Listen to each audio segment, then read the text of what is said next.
What's going on, gang? Good afternoon. Hi, 35192. Everybody talking about O.J. Simpson dying. I guess I had forgotten that he had been, when that news first broke this morning, I thought that maybe it had come out of nowhere, but I guess I forgot that earlier in the year he had announced that he had prostate cancer. And, boy, no quarter given for O.J. That's when you really, all of the outlets and the media sources that up until then had kind of played, pretty close to the vest with O.J. Either they would ignore him or, but all of the headlines today, like the headline of the Drudge Report was Cancer Murders O.J. They're not playing around because, sure, the guy was acquitted of double murder, but nobody really believes that he didn't do it.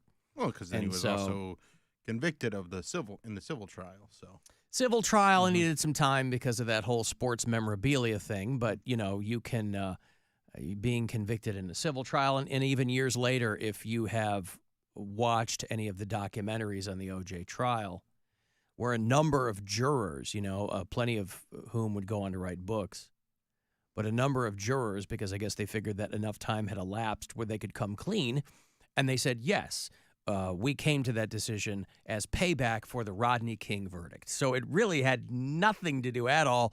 O.J. Simpson spent a lot of money on his legal team at that time. They called him the Dream Team because he had the most high-profile lawyers money could buy. He had, most of them are dead, by the way. Johnny Cochran's dead. Robert Kardashian is dead.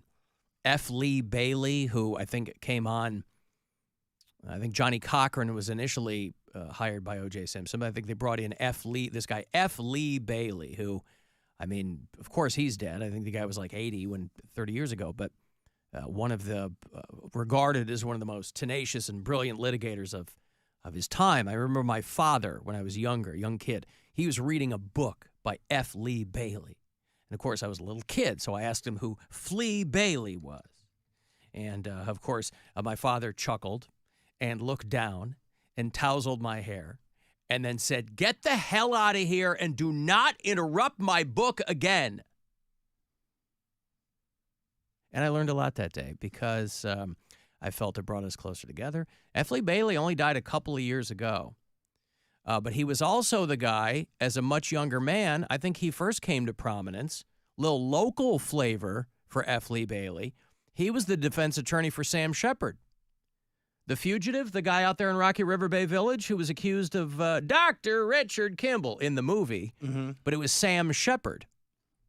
And F. Lee Bailey, who had been living in Rocky River in the 60s, he hired them to appeal Sam Shepard's guilty verdict. They argued it before the Supreme Court. He argued that Sam Shepard had been denied due process, and on appeal, he got a not guilty verdict. And then, of course, Harrison Ford would play him in the film, and they had a TV show and the whole thing. But such a good movie. Oh, The Fugitive? Yeah, it's so good. Andrew Davis, great director. I don't know if what happened to that guy. He had a good run of movies. He had Under Siege with Seagal, and he had The Fugitive, and blah, blah, blah. But, yeah, Cancer Murders O.J. What did Brad Williams, the comedian, what did he post? That was a good one. O.J. can finally rest in peace knowing that his wife's murderer is dead. People do not care. No, everybody's got that right. Exactly. Nor should they. Immediately. Yeah. Blake Hammond, who's been on the show, he tweeted. He was like, "Heard that cancer is releasing a book called If I Did It." ... My buddy, I put this on my Instagram story, and it's from my buddy AJ. It says, a live shot of Cancer fleeing from police after being named a suspect in the death of O.J. Simpson. Yeah. And it's the white Bronco. Yeah. A lot of funny jokes. So everybody's making the jokes, but he did kill two people. And, obviously they go to Ron Goldman. That we know of. They go to Ron Goldman's father. Was Ron Goldman's the guy that he killed, allegedly? Yeah. The father is whom? Mr. Goldman. Anyway, he was like, there's no such thing as closure. This just reminds me that this guy killed my son. And Nicole Simpson. Ron Goldman's, was his name Ron too? Oh, Fred Goldman. Okay, there you go. See, these people, for people old enough to remember, you guys kind of aren't. Mary was real little. You were a kid. I was a kid, yeah. I mean, I was having sex. Sorry, Mary. I was having sex during the Bronco chase. Now, I want you to picture it. I was having sex. I remember it was the afternoon of June 17th, 1994. A girl that I hadn't been seeing for very long, redhead, named Gina, taking me to her apartment for a little afternoon delight. Breaking news. Seriously, again, Mary, I'm sorry.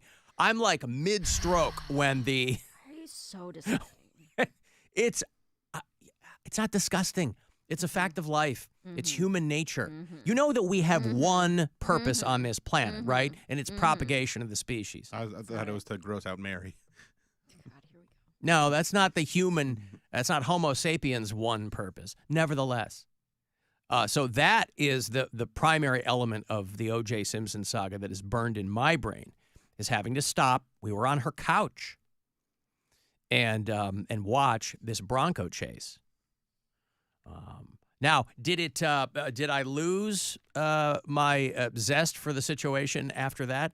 No. Got up, got a lemonade. It made you 1,000 times more erect. No. Now who's being gross? Can you imagine 1,000 times more erect? I'm no mathematician, but holy cow! You talk about can now. Going to see your doctor if it lasts for more than 4 hours. Youch! And then the trial famously lasted a couple of years, I believe. But, Fred Goldman said that O.J.'s death is no great loss. But there's obviously no such thing as closure. I don't know if those people ever saw a dime from O.J. Simpson. He was, of course, supposed to give them lots and lots of money in that civil trial. I don't know how that played out. But O.J.'s gone, and couldn't happen to a nicer guy, I guess. I got to take a break. You want to send me a text, 35192, to get me that way. You can call us if you like. You can listen anywhere on that iHeart Radio app. It's the Alan Cox Show. On our free iHeart Radio app and your favorite smart device.